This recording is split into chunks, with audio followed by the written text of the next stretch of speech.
Ya,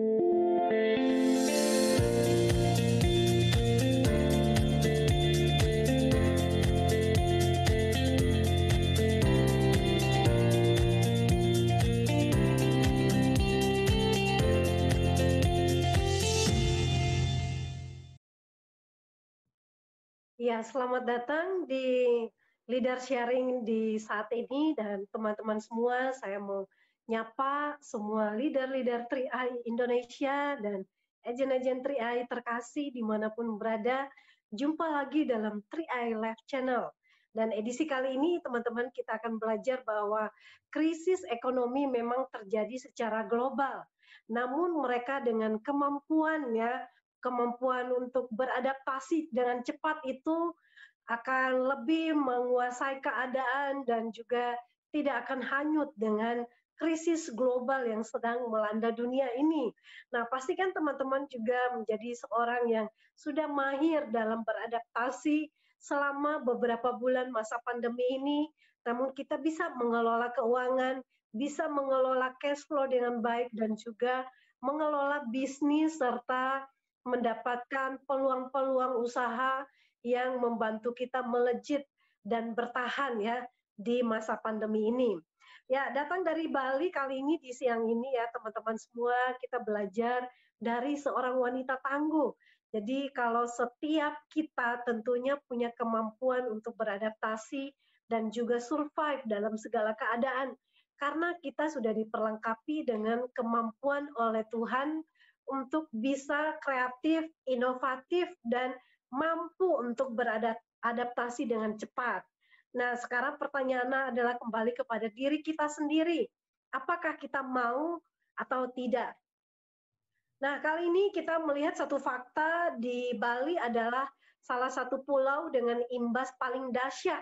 Ini saya membacakan karena ini saya merasa tulisannya sangat bagus sekali dan COVID-19 memukul telak salah satu pulau wisata terbaik di dunia yang dimiliki oleh Indonesia tentunya. Kompas mencatat bahwa Bali mengalami kerugian 9,7 triliun setiap bulannya sejak pandemi COVID-19 ini terjadi. Bisa dibayangkan ya betapa seriusnya kerugian yang dialami di Bali. 70% ekonomi Bali disokong dari sektor pariwisata. Tentu saja mengalami goncangan paling parah. Namun, hebatnya di tengah kondisi yang babak belur tersebut, beberapa leader dahsyat dari Bali justru melejit semakin tinggi penghasilan mereka di 3i Networks, justru stabil bahkan cenderung meningkat. Hal ini didukung oleh kecepatan mereka beradaptasi terhadap situasi dan kekuatan leadership tim yang ada di sana. Nah, teman-teman sudah tidak bukan rahasia lagi karena dari semalam sudah diumumkan siapa bintang tamu kita leadership training di siang ini dan berikut saya akan bukakan slide edifikasinya.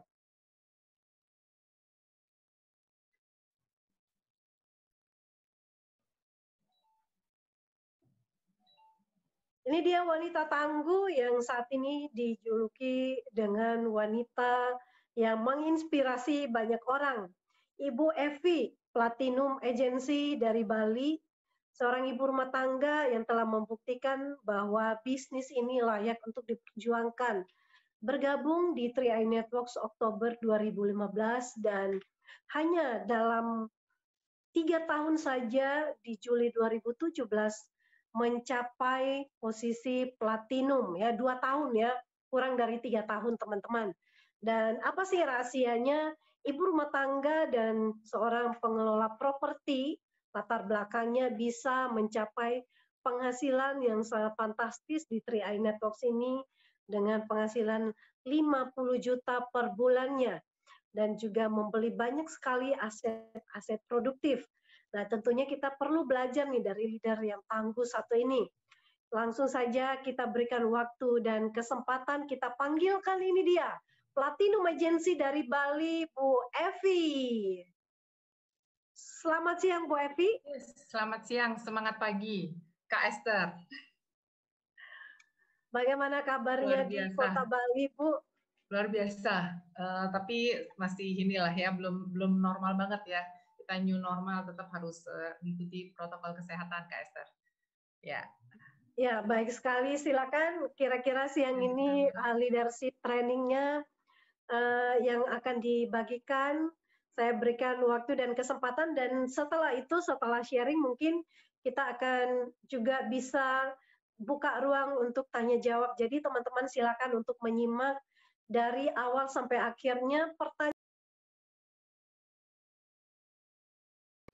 Semangat pagi teman-teman 3i Networks dimanapun berada. Salam sehat, bahagia, dan sejahtera untuk kita semua ya. Tadi sudah diperkenalkan sekilas, nama saya Ida Ayu Eviunari. Asal saya dari Bali dan dengan 2 orang putri ya, dan latar belakang saya bergerak di bidang usaha properti, teman-teman.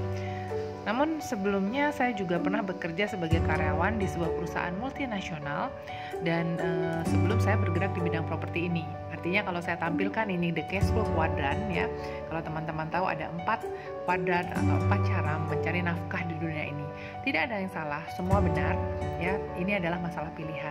Dan kebetulan saya sudah sempat melewati di kuadran A atau employee sebagai karyawan. Kemudian saya pernah juga bergerak di bidang usaha yaitu di kuadran S atau self employee, dan saat ini saya berada di business owner dan juga investor.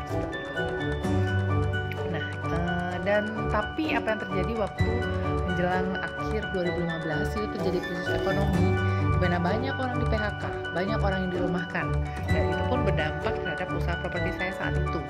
Dan yang parahnya saat itu saya tidak ada tabungan cadangan seperti itu ya, dan bahkan saya ada hutang beberapa kartu kredit.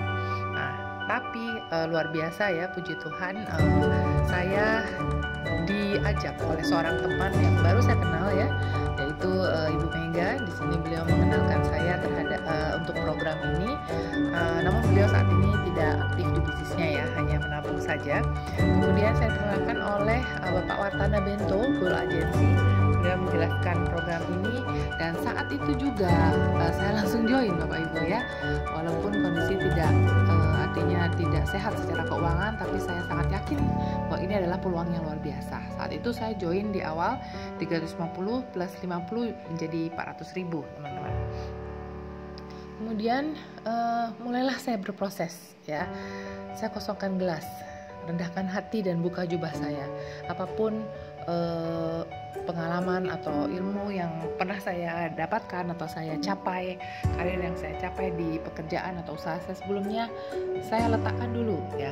Saya belajar dengan leader-leader yang luar biasa di sini di 3i Networks, belajar dari nol, dan saya siap berproses di situ. Nah, ini adalah beberapa gambar dari hanya sebagian kecil ya dari tim-tim saya yang kebetulan nih di atas 90% adalah wanita ya. Saat ini semoga sudah mulai nih ya, ada leader-leader yang prianya. Baik, ini adalah sekilas kegiatan dari tim saya ya. Ada yang bersama anaknya, ada yang mengajak cucunya bahkan ya, ada yang sambil melakukan bisnis ini di sela-sela kegiatan utamanya seperti itu.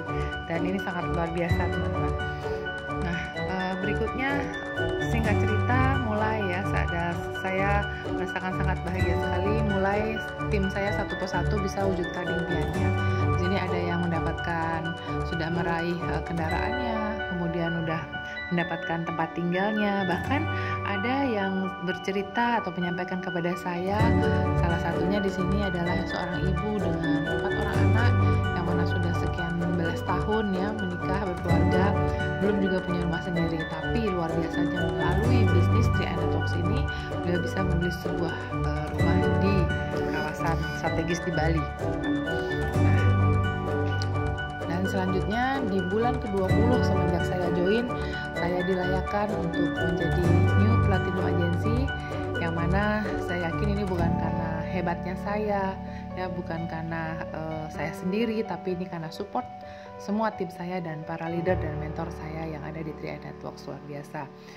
Dan tentunya semua ini adalah karena perkenanannya saya bisa dilayakkan di posisi yang luar biasa ini. Dan berikutnya ini adalah bonus perdana saya di Platinum. Bagaimana teman-teman? Tentunya di sini sudah membuktikan ya bahwa bisnis ini sangat-sangat layak diperjuangkan. Ya. Dan ini adalah foto waktu saya meraih trip Korea ya. Di sini ada bersama para leader tangguh, para Crown Agency, semuanya yang sangat saya salut dengan perjuangan mereka juga, dengan kerendahan hati mereka sebagai leader yang luar biasa dengan jaringan yang luar biasa. Di sini saya menemukan sangat energi positif yang sangat luar biasa, teman-teman. Nah, selanjutnya ini satukan visi bersama suami saya ya, kami wujudkan impian bersama ya, sebuah aset di kawasan Renon, di daerah elit kawasan Renon dan Pasar, kendaraan dan banyak hal lagi lainnya yang kami dapatkan dari bisnis 3i. Dan ini penambahan aset juga di Bali, yang mana kami juga mendirikan perusahaan konsultan dan real estate agent di daerah Denpasar. Dan puji Tuhan, kami juga bisa mengembangkan aset kami di luar Bali, yaitu berupa perkebunan sawit. Nah, intinya teman-teman, semua yang saya sampaikan tadi bukan bermaksud menyombongkan diri atau dipamerkan, tapi apa yang saya sampaikan tadi adalah hasil perjuangan, ya, hasil ketekunan, dan saya harap teman-teman bisa terinspirasi bahwa jika saya bisa, teman-teman juga pasti bisa. Tentukan saja impian dari teman-teman seperti apa, dan yakinkan bahwa tidak ada usaha yang hianati hasil, dan cintai saja prosesnya. Ya, di sini saya merasakan kebebasan waktu, kebebasan finansial, lebih banyak waktu luang dengan orang-orang terkasih, dengan keluarga, seperti itu teman-teman. Dan demikian sekilas sharing saya di awal, perkenalan tentang diri saya. Selanjutnya saya akan berbagi topik yang mana tadi sudah disampaikan oleh Bu Esther ya. Semoga akan bermanfaat. Teman-teman sudah sudah mendapatkan informasi tentang topik yang saya akan sampaikan, yaitu leadership dengan kerendahan hati. Di sini kenapa saya angkat topik ini, teman-teman ya? Artinya kalau secara bisnis kan lebih kita banyak hal lainnya yang sudah sering disampaikan, tapi saya menyampaikan satu hal ini karena hal ini adalah amat sangat penting dan sangat dasar untuk kita terapkan dalam bisnis kita. Yang mana saya sangat yakin yang namanya bisnis, apalagi 3i Networks. Namanya networks adalah jaringan ya teman-teman ya. Jaringan itu kita berkaitan dengan bekerja dengan banyak orang ya, dengan berbagai karakter orang ya, dengan berbagai sifat orang seperti itu. Dan tidak mudah kita membangun sebuah jaringan jika kita tidak mau membangun komunikasi dan hati yang tulus untuk membantu tim kita yang ada di jaringan kita seperti itu. Dan leadership dengan kerendahan hati ini sebelum saya menyampaikan, kita samakan dulu yuk frekuensinya gitu. Kita samakan dulu bahasanya ya, bahwa yang namanya rendah hati tidak sama dengan rendah diri ya. Kalau rendah diri biasanya itu adalah artinya tidak percaya diri, malu, tidak yakin ya, gampang putus asa seperti itu. Tapi rendah hati, nanti saya akan bahas seperti apa sih yang dikatakan rendah hati seperti itu ya. Nah, di sini saya tayangkan juga beberapa poin-poin atau faktor yang sangat kita perlukan dalam membangun leadership ya. Banyak hal, itu ada appreciation atau penghargaan, kemudian ada komitmen, responsibility ya, strategi, communication seperti itu, dan banyak hal lainnya. Dan salah satunya di situ saya tampilkan juga humility. Humility itulah yang disebut kerendahan hati. Karena kualitas untuk sebuah leadership atau leadership yang kuat, yang luar biasa gitu ya, harus dipenuhi dengan dua kualitas ini. Yang pertama rendah hati atau humility, yang kedua profesionalisme. Mungkin beberapa orang merasa kan kita harus hanya cukup profesionalisme aja atau komunikasi yang intens saja atau kepandaian, tidak seperti itu ya teman-teman ya, karena kita harus lengkapi dengan humility yang mana menjadi faktor yang sangat penting dalam membangun jaringan atau sebuah bisnis.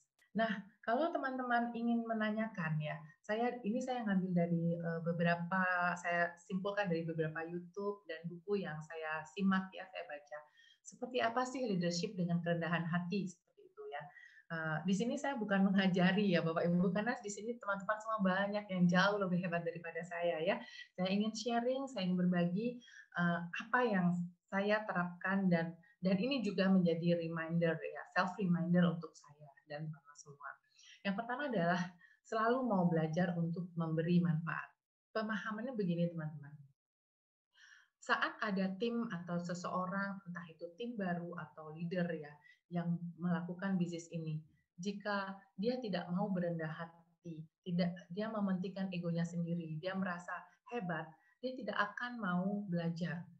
Dia tidak akan mau belajar mengikuti leadernya yang sudah lebih dahulu sukses. Sedangkan di sini saat kita memiliki kerendahan hati untuk belajar, untuk apa? Karena konsep yang kita harus miliki adalah adanya kita untuk bisa memberi manfaat ke banyak orang. Ibaratnya begini teman-teman, jika piring ya dalam sebuah piring ada nasi seperti itu ya, bagaimana mungkin kita memberikan nasi atau memberikan makanan kepada orang lain di sekitar kita jika piring itu kosong ya. Seperti itu. Jadi saat kita ingin memberi manfaat, isilah di diri kita. Tetap kita isi diri dan harus rendah hati untuk bisa mengisi diri itu. Tanpa memiliki kerendahan hati, tidak mungkin piring kita ini berisi dengan baik. Piring ini berisi dengan penuh. Seperti itu, teman-teman.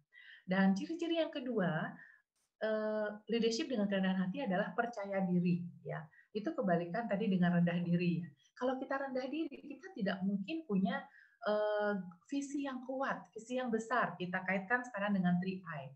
Apakah kita berjalan di bisnis ini sudah yakin, sudah sangat yakin dengan perusahaan Sentral Asia Raya?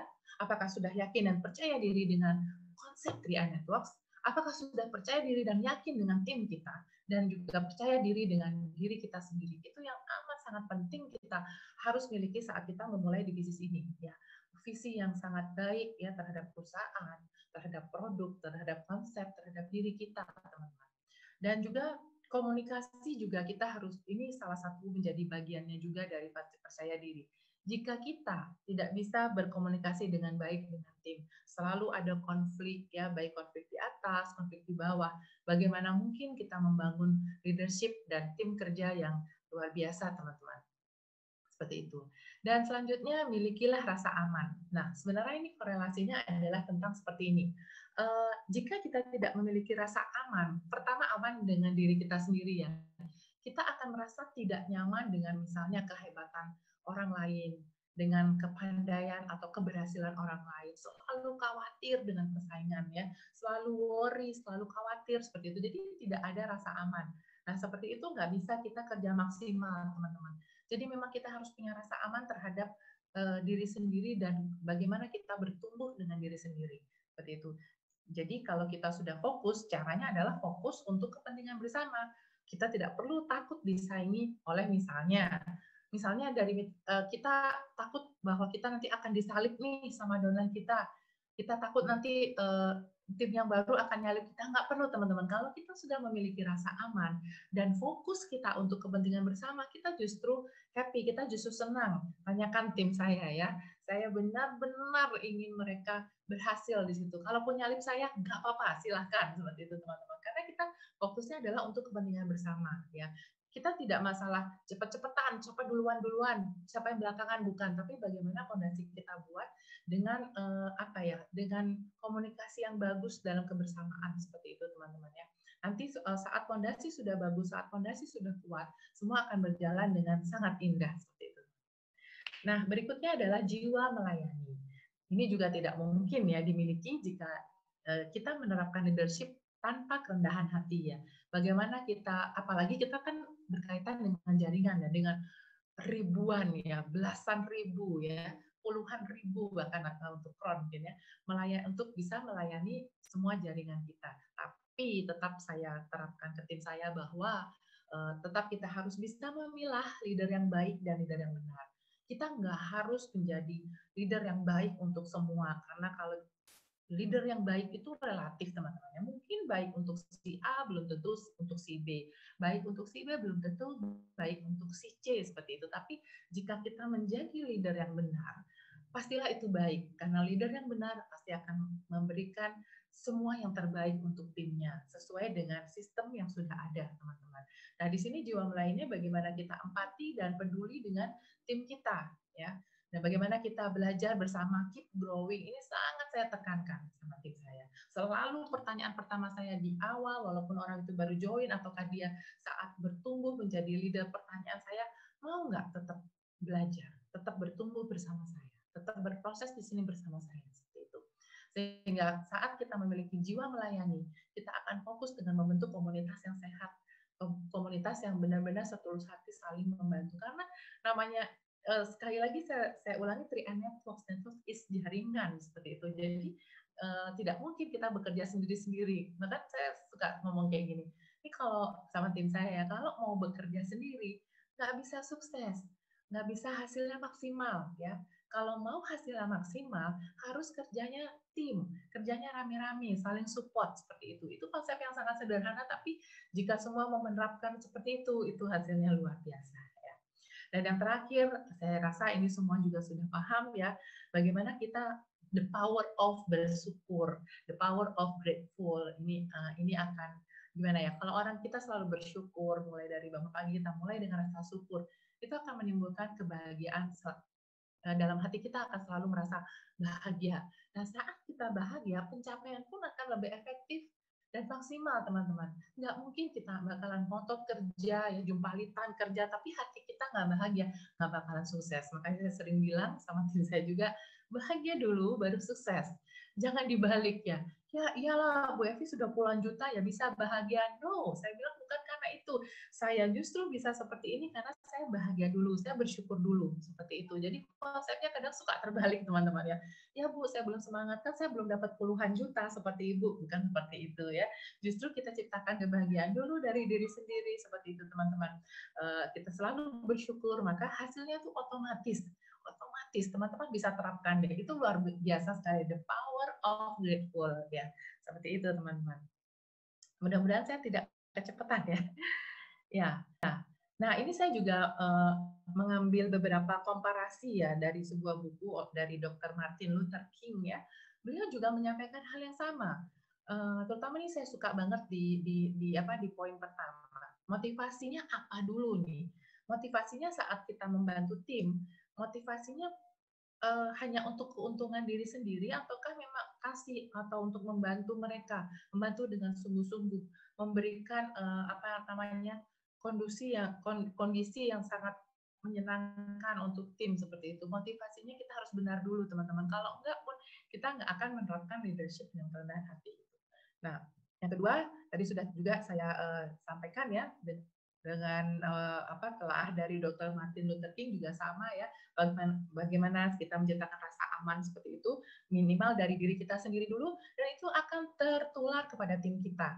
Percaya deh teman-teman, suatu energi yang positif, suatu rasa yang positif itu akan menular otomatis ke tim kita tanpa kita harus capek-capek ngomelin ya. Gitu. Nah, kemudian rasa melayani juga tidak bisa kita buat-buat ya. Bagaimana kita memberi manfaat. Saya suka kadang-kadang saya tegur leader yang misalnya begini ya, di tim saya ya, misalnya dia merasa sudah punya lumayan penghasilannya dari 3i, tapi kemudian jadi zona nyaman, jadi malas melayani seperti itu. Jadi itu otomatis pengaruh banget dengan perkembangan jaringan dan omsetnya. Jadi karena memang kita harus pegang konsepnya atau visi dari kita, ya terutama teman-teman yang sudah jadi leader, yang sudah punya tim. Saya bilang, saya nggak melihat posisinya, tapi kalau sudah punya tim, saya anggap adalah seorang leader gitu, di mana kita harus benar-benar memberi manfaat kepada tim kita dengan apa ya istilahnya, berinvestasi energi kita, waktu, artinya memberi bukan hanya finansial, tapi memberi itu bisa energi, perhatian, waktu kepada tim kita. Bagaimana kita nggak bisa sebagai leader, oh kalau saya lagi mood aja nih, saya kasih perhatian ke tim.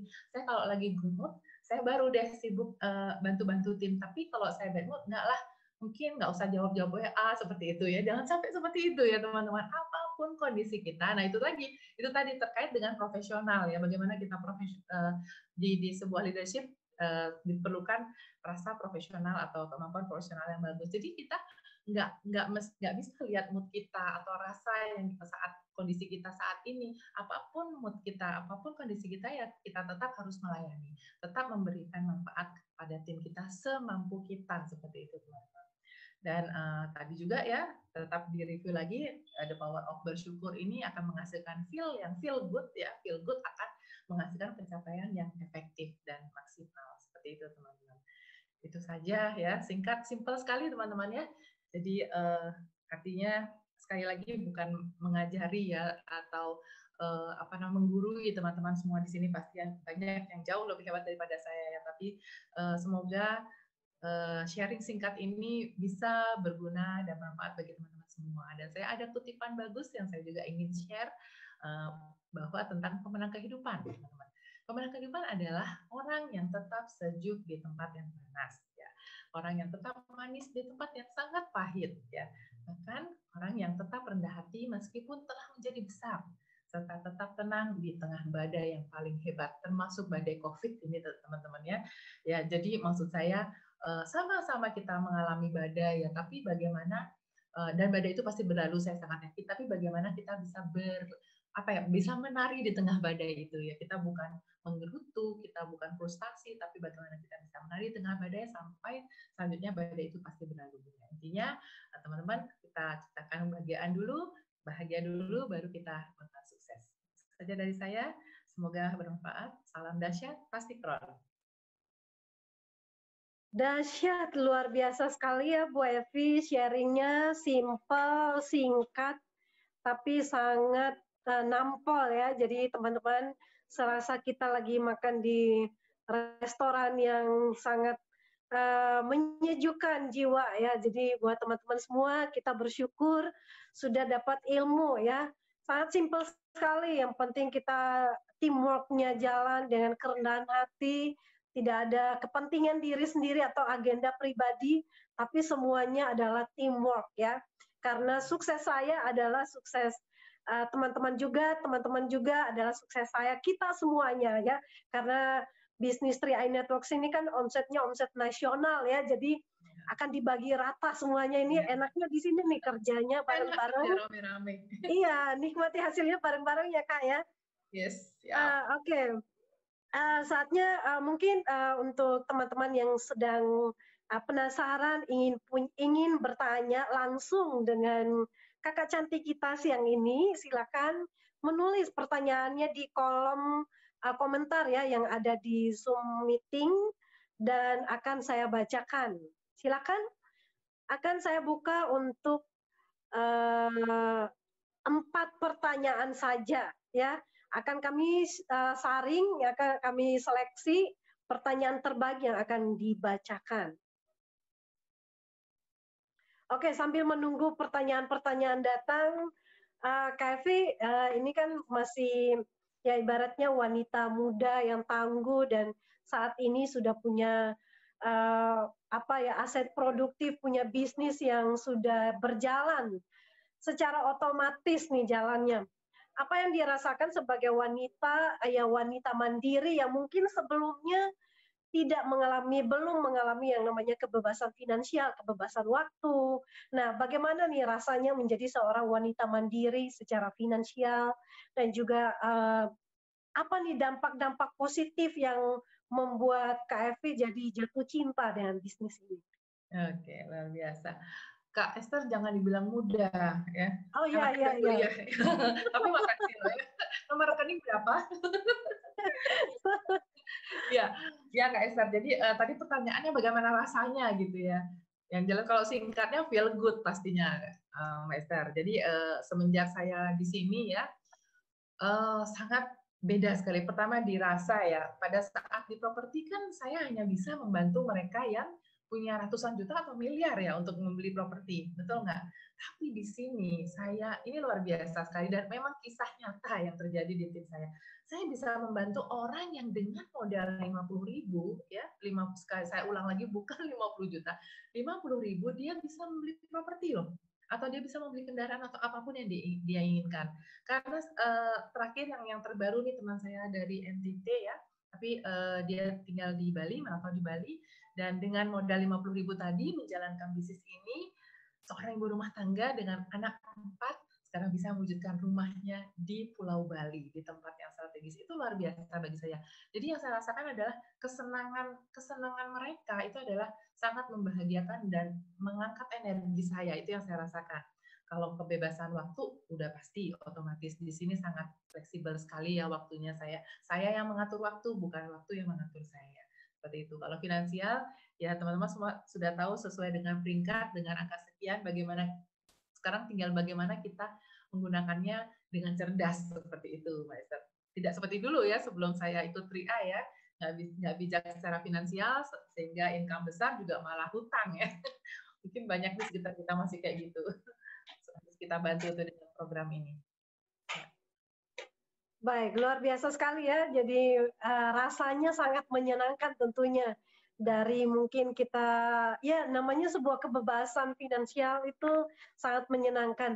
Apa saja bisa kita dapatkan? Nah, ini ada pertanyaan datang dari Agus Wanto Banyuwangi.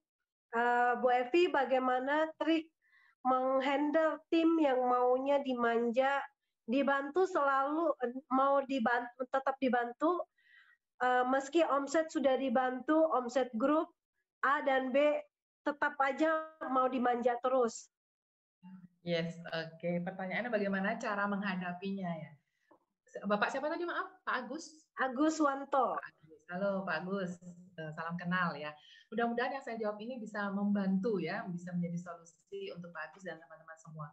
Saya pun pernah merasakan seperti itu ya. Ini saya sudah berikan, artinya sudah berikan bantuan malah 2 jalur tadi kata Pak Agus ya Mbak Esther ya. Malah tetap manja nih gitu ya, tetap malah nuntut gitu ya. Kalau prinsipnya gini teman-teman ya, Pak Agus dan teman-temannya. Kalau berlian ya, kalau emang berlian nggak dibantu pun jadi berlian, benar nggak? Yes. Tapi kalau istilahnya batu kerikil, dibantu dikasih apapun ya tetap batu kerikil seperti itu. Karena saya di awal pun melakukan hal yang sama. Saya nggak menunggu saya harus dibantu dulu, tapi saya yang inisiatif kontak leader saya atau kita melakukan secara mandiri seperti itu. Yang kedua, saya tadi sempat selipkan di sharing saya tadi, menjadi leader yang baik dan leader yang benar. Tidak mudah teman-teman, tapi bukan berarti tidak mungkin ya. Saya sudah mengalaminya sendiri. Ya kadang-kadang namanya cewek apalagi ya pasti ada lebih kerasa gitu ya, lebih nggak enakan, tapi itu sangat tidak efektif dalam bisnis ya, terutama di bisnis ini ya. Untuk menjadi leader baik, ya kita bisa aja mungkin baik, Pak Agus baik pada Bapak tadi, Bapak atau Ibu tadi, baik menurut dia gitu, tapi sebenarnya itu tidak benar. Dengan membantu terus-terusan, toh juga tetap aja dia akan menuntut, tetap aja mungkin nantinya akan komplain gitu. Tapi kalau menjadi leader yang baik, kita pilah Pak Agus, saran saya pilah di tiap jalurnya, siapa nih yang satu visi, ayo ya pegangan tangan yuk sama saya, siapa nih yang satu misi sama saya, ayo kita jalanin, udah ada relnya nih menuju ke Crown Agency seperti itu akan sangat efektif sekali Pak Agus ya. Luar biasa nih, keren pertanyaannya ya. Semoga bisa menjadi jawaban untuk Pak Agus ya, seperti itu Pak Esther. Intinya kita harus bisa memilah siapa orang yang tepat yang bisa kita bantu. Baik, terima kasih Kak Evi, dan ini datang lagi pertanyaan kedua dari Muji Herayani. Saya ada mitra menduakan bisnis. Dulu sebelum mendua semangatnya luar biasa. Setelah mendua semangatnya turun drastis. Dan sekarang tiba-tiba chat minta dibantu ditaruh mitra karena omsetnya menurun. Bagaimana sikap sebagai leader? Oke, Mbak Muji ya. Kayaknya lagi banyak saat ini yang mendua, benar nggak sih? Betul sekali. Banyak yang selingkuh gitu loh. Dia pikir dengan berpindah ya, terus ngelihat rumput tetangga lebih hijau, terus lebih bagus begitu. Sedangkan kita sudah di kapal besar yang keren, yang sudah melewati badai dahsyat, ya nggak? Sudah melewati krisis dan tetap stabil di sini. Nah itu mereka yang seperti itu sebenarnya mereka yang tipe yang tidak setia gitu ya. Terutama masa pandemi, justru gini ya. Saat pandemi inilah saya bilang sama tim saya yang ngalamin rontok gini, gimana Bu rontok gitu ya. Saya bilang gini, ini nih masa detox, saya bilang detoksifikasi gitu ya. Masa buang racun. Anggap aja itu racun yang memang harus didetox. Sama kan kalau kita wajah, kalau cewek-cewek detox wajah kan pencet jerawat gitu ya, buang racun jadi clean kan gitu ya Mbak Esther ya. sama, grup kita bakalan jadi lebih bersih, terus kita bakalan gampang memfilter orang-orang yang memang mau fokus aja sama bisnis ini. Jadi lebih enak. Toh untuk jadi crown kan kita hanya perlu istilahnya di setiap jalur beberapa bros agensi, benar nggak? Ya, untuk menjadi crown agency. Kita nggak perlu artinya kalaupun 1.000 orang, tapi kalau semua parasit atau ada racunnya juga percuma, malah pusing seperti itu. Karena saya gini, Mbak Esa, saya orangnya simple dan suka kerja efektif gitu. Seperti itu. Jadi next aja Mbak Muji ya. Masih banyak yang bisa kita bantu. Dahsyat. Oke, Kak Evi, ini satu pertanyaan juga ya yang ini sebenarnya yang saya mau tanyakan. Kalau kita kan bisnis ini kan memang teamwork ya. Bagaimana menghadapi mitra-mitra yang misalkan mereka tidak mau diatur, tidak bisa diatur, yang enggak teachable gitu ya, dan bagaimana juga untuk membangun tim yang tadinya mungkin mereka tidak aktif, kemudian mungkin dari follow up-nya ada tips-tips khusus seperti apa untuk membuat tim ini untuk bisa aktif dan juga teamwork-nya itu bisa jalan. Karena saya melihat untuk timnya Kak Evi sendiri, teamwork-nya sangat solid dan kuat sekali. Mungkin selain hal-hal yang tadi di-sharingkan, ada lagi tips-tips sederhana lainnya yang bisa dibagikan. Oke. Nafas bisnis ini adalah pertemuan, betul ya. Kalau nggak pakai pertemuan berarti nggak nafas gitu ya. Kalau nggak nafas berarti mati. Seperti itu. Jadi kalaupun masa pandemi, saya nggak pernah menghentikan namanya pertemuan, Mbak Esther ya. Kemarin waktu lockdown, waktu work from home, itu benar-benar justru membuat saya makin, nih apa nih gitu. Saya harus benar-benar tetap lakukan pertemuan, karena kalau misalnya, karena pengaruh lingkungan itu sangat-sangat ya, tidak hanya di bisnis ini, dalam bertumbuh pun, dalam kehidupan sehari-hari, pengaruh lingkungan itu amat sangat penting sekali dan berpengaruh terhadap pola pikir kita. Kalau tidak dibuat pertemuan, baik itu online ataupun offline, maka dia akan kena virus ya, apalagi sekarang kan lagi banyak virus ya di masa pandemi ini ya, banyak orang jadi galau, frustasi seperti itu, dia akan ke bawah arus itu, Master. Nah, caranya dirapetin, tetap ada komunikasi, itu benar-benar wajib. Dan kerennya pada saat kita membuat pertemuan, anggaplah saat ini kan memang lebih banyak offline ya, kita saat ini bisa dibilang 90% lebih kita offline. Nah, saat itu kita akan lihat, saya selalu monitor, Mbak Esther, tiap jalur saya, dan leader di bawah saya pun saya arahkan untuk memonitor, bukan hanya nge-zoom aja, duduk manis, ngobrol-ngobrol, bukan, tapi kita monitor siapa aja. Kita akan hafal kok orang-orangnya itu aja yang memang komit ya. Yang nggak komit biasanya hanya banyak komplain, tapi tidak pernah mau belajar, tidak pernah mau merapatkan barisannya dengan kita, seperti itu. Bahkan dengan adanya pandemi ini, dengan work from home, kita lebih ke filter, seperti yang saya bilang tadi. Kelihatan orang-orang yang memang tetap komit, kelihatan leader-leader tangguh yang tetap komit di masa pandemi ini. Ya, karena gini, karena kalau bonus gede, omset gede, kalau orang happy mah anak TK juga happy, bener nggak? Anak kecil dikasih coklat senang gitu. Tapi masalahnya, pertanyaannya, pada saat bonus turun, grup rontok, tetap happy nggak gitu loh, tetap mau berjuang nggak? Nah, mereka yang tetap mau, itu tadi saya bilang adalah mereka leader-leader tangguh, itulah yang akan bersama kita menuju puncak kesuksesan. Seperti itu, Mbak Esther.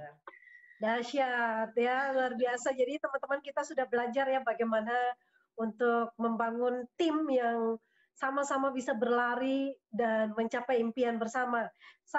Dua pertanyaan lagi nih Kak, ini bagus juga nih, pertanyaannya masih nyambung ya. Okay. Jadi selamat siang Bu Evi, ini dari Sutarno, Bekasi. Saya ingin bertanya bagaimana cara untuk membangun rasa percaya diri, memiliki visi dan komunikasi yang baik. Nah, keren nih pertanyaannya. Kita jadi seminar aja nih. Merangkap pertanyaannya bagaimana untuk percaya diri, seperti itu ya. Sebenarnya gini, percaya diri sama apa tadi Mbak Esther, maaf? Percaya diri, memiliki visi dan komunikasi yang baik. Oke, kalau percaya diri kan tentang diri kita nih. Ketahui dulu diri kita ya, Bapak atau Ibu yang menanyakan tadi, ketahui dulu diri kita, apa kelebihan kita dan kekurangan kita. Kita jangan fokus, biasanya orang lebih fokus ke kekurangan, benar nggak? Kalau kita fokus sama kurangnya kita nggak bakalan bisa percaya diri sampai kapanpun. Benar ya? Saya begini, saya nggak bisa begini, kalau dia bisa, saya enggak, dia mampu, saya nggak mampu. Itu fokus sama kekurangan kita. Jadi memang yang pertama harus kenali diri sendiri dulu. Apa sih kelebihannya kita? Kita tidak ada yang sama, teman-teman. Kita nggak usah banding-bandingkan kita dengan yang lain. Kita pasti punya kelebihan. Setiap manusia diciptakan pasti punya kelebihan. Itu yang harus diasah lagi. Sering-sering bertemu dengan komunitas positif juga bisa menambah kepercayaan diri loh. Ya, karena saya terapkan ini, Maester, atau Bapak tadi yang menanyakan ya. Kalau timnya malu-malu justru ayo ikut aja, ikut Zoom aja, dengerin aja nggak apa-apa. Kalau masih malu nggak bisa ngomong nggak apa-apa, ikut aja. Nah di situ dia akan masuk ke komunitas atau energinya kan positif tuh dalam Zoom itu ya. Itu akan pengaruh banget ke kita untuk menjadi percaya diri seperti itu. Lebih sering berinteraksi. Kalau udah nggak percaya diri terus diem, terus galau, terus nggak ngomong, malah tambah nggak percaya diri seperti itu. Jadi saya selalu ayo up bangkit gitu. Jadi akan lebih semangat yang bersangkutan seperti itu, Mbak Esther. Kalau apa lagi tadi, visi. Membangun visi, iya. Visi berarti kan kita kalau misalnya di 3I ini jelas ya, di awal kita harus punya visi dulu dong ya. Kalau visi perusahaan kita juga harus tahu, dan visi diri sendiri arahnya kemana. Kalau saya misalnya, saya ingin freedom time, freedom finansial. Jadi kalau sudah jelas visinya, atau saya visinya pengen membantu banyak orang, atau bisa bermanfaat bagi banyak orang di sekitar saya, dan melalui tim-tim saya jadi perpanjangan tangan untuk membantu rekan lainnya atau orang lainnya. Itu kalau visi itu udah jelas, walaupun ditolak, walaupun ada pandemi, ada wabah, nggak ngaruh, ya kan? Karena visinya udah jelas. Goalnya udah jelas, ya kan? Mana lebih penting, kita ditolak atau kita dihina, atau sama visi kita seperti itu? Mana lebih penting, pandemi atau impian kita? Kan impian kita seperti itu ya. Jadi memang visi, goal, impian memang harus kita yang bangun dari diri sendiri seperti itu. Ya baik. Luar biasa sekali jawabannya ya. Jadi sangat simpel banget ya, membangun visi, menyatukan, memiliki visi itu tentunya menyamakan dengan perusahaan juga, kemudian visi pribadi, jadi semuanya sinkron jadinya. Pertanyaan yang terakhir datang dari Avan Supandi dari Sumedang. Bu Evi, saya minta solusi, mungkin ini sedikit out of box ya.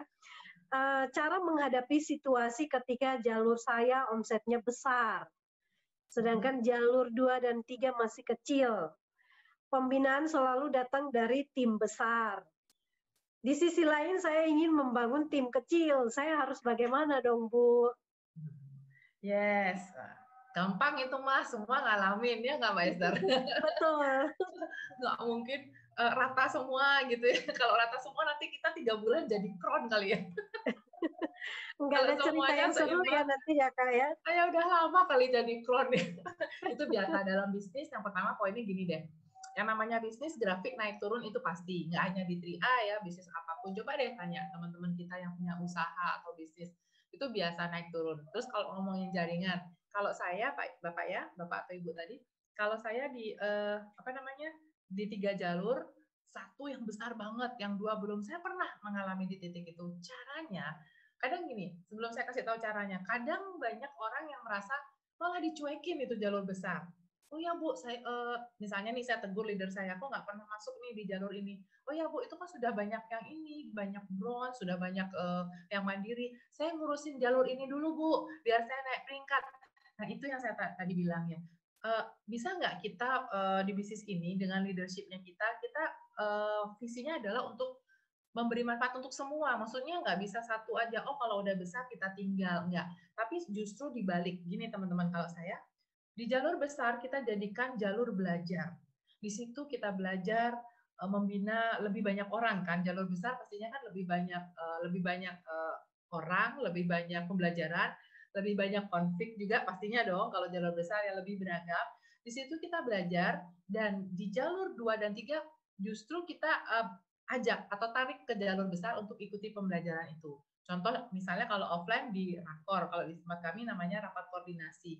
Tarik jalur kecil itu untuk mendapatkan energi positif dan keseruan-keseruan di jalur besar. Termasuk di Zoom. justru pada saat di Zoom otomatis yang besar atau yang paling banyak kan grup besar dong ya. Nah, jalur kecil jangan ditinggalkan, ajak masuk, ajak sama-sama di situ.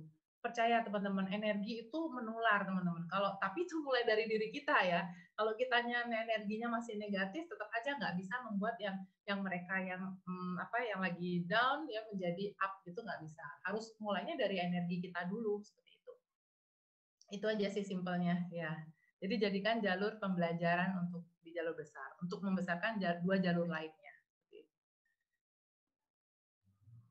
Baik, dahsyat sekali ya solusi yang diberikan. Jadi semoga semua pertanyaan ini sudah terjawab. Ada 4 pertanyaan dan yang lainnya maaf pertanyaannya sudah ditutup dan tidak dibacakan karena waktu ya sudah selesai. Dan sebelum kita selesai nanti mungkin Kak Evi bisa memberikan closing statement ya untuk kita semua, bagaimana memotivasi kita untuk tetap eksis dan juga konsisten fokus sampai pada akhirnya.